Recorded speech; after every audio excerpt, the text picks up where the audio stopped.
మనము సిరిసిల్ల దగ్గరలో ఉన్నటువంటి వెమ్లాడకు దగ్గరలో ఉన్నటువంటి మనం ఒక రాములవారి టెంపుల్కి వచ్చినాం. ఇది బాగా ఫేమస్ ఇక్కడ.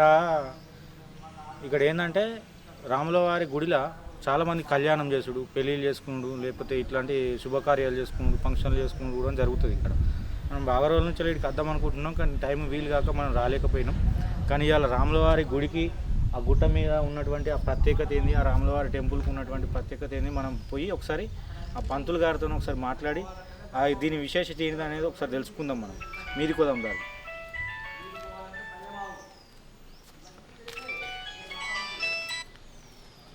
హలో, పంతులు గారిని అడిగి స్వయంగా తెలుసుకుందాం. ఆయన చెప్తాడు ఈ గుడికి ఉన్నటువంటి ప్రత్యేకతలు, స్వామివారికి ప్రత్యేకమైనటువంటి నామాలు కానీ పేర్లు కానీ ఏమన్నా.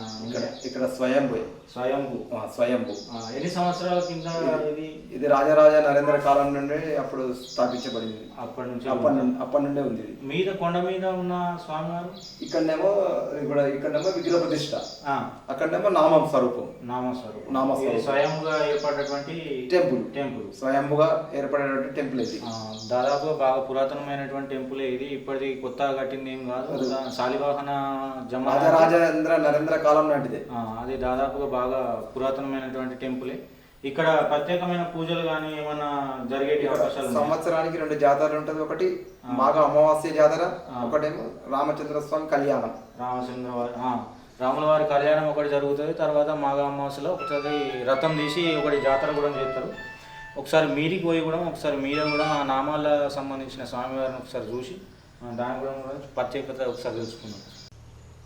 ఈ గుడి నిర్మాణం ఎప్పుడైతే జరిగిందో అప్పుడు ఈ బావి తోడిరు. అప్పటి నుంచి ఇప్పటి వరకు ఇలా బావిలో నీళ్ళు ఉంటాయి. మళ్ళీ నీళ్ళు కూడా ఎంత మీరుకున్నాయి అంటే ఇట్లా చేతితో అందుకోవచ్చు, అంత మీద దాకా నీళ్ళు ఉన్నాయి. ఈ బావి కూడా ఎప్పుడు ఎండిపోవడు ఎట్లాంటిది ఏమి ఉండదు, ఎప్పుడు కూడా నీళ్ళు ఉండే ఉంటాయి. మళ్ళీ కొంతమంది నమ్మకం ఏంటంటే ఈ నీళ్ళు తాగాలి, లేకపోతే ఈ నీళ్ళతో స్నానం చేయాలి అని చెప్పి కూడా అనుకుంటారు. అట్లా జరిగితే కొద్దిగా మంచి జరుగుతుంది అనే ఒక నమ్మకం, ఆలోచన. పంతులు గారి మాటలలో మనం తెలుసుకున్నాం ఏంటంటే ఇక్కడ దాదాపుగా ప్రతి సంవత్సరం 2 సార్లు ఒక జాతర ఉంటుంది. ఇది మామిడిపల్లిలో ఉన్నటువంటి ప్రత్యేకమైనటువంటి రాములవారి మందిరం.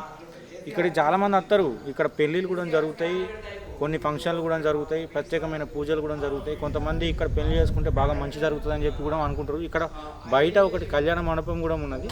నేను దాన్ని కూడా చూపెడితే ఒకసారి మీరికి పోయి నామాల వారి స్వామివారిని ఒకసారి చూసేద్దాం రాజు.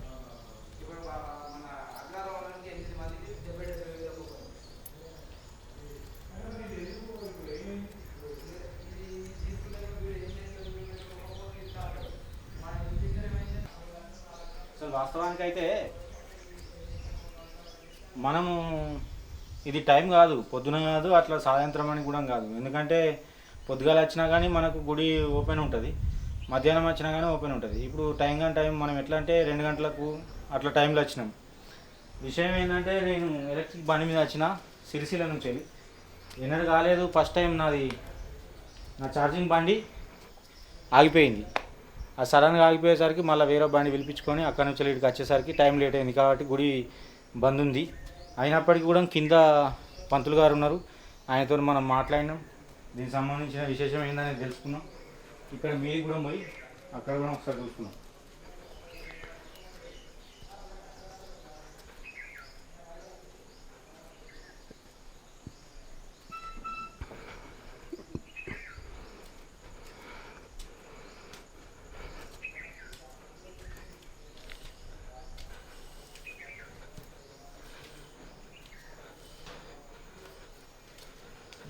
ఇక్కడ చూసినట్టయితే రాముల వారిది, సీతమ్మ వారిది ఒకటి పెయింటింగ్ ఉంది.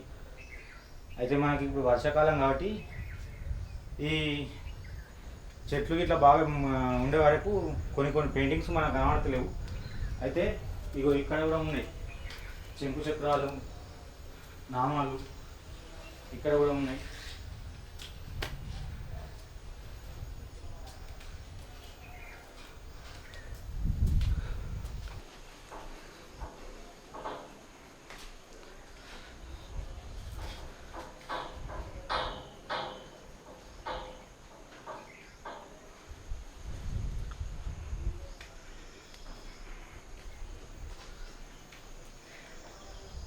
ఇక్కడ మనం చూసినట్టయితే రామచంద్ర ప్రభు ఎక్కడైతే ఉంటాడో అక్కడ హనుమన్లు కూడా ఉంటాడు కాబట్టి అలా హనుమన్ల స్వామి వారిది ఇక్కడ మనం చూసుకోవచ్చు.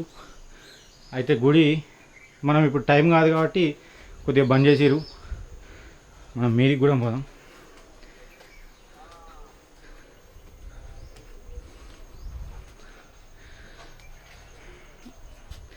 అయితే ఇదే స్వామివారి నామాలకు సంబంధించిన మందిరం.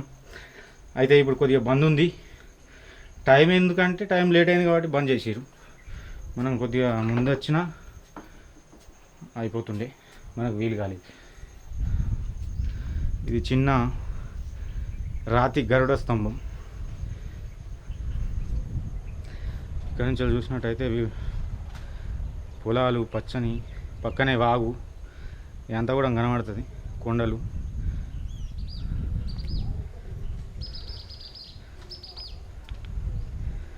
ఓకే,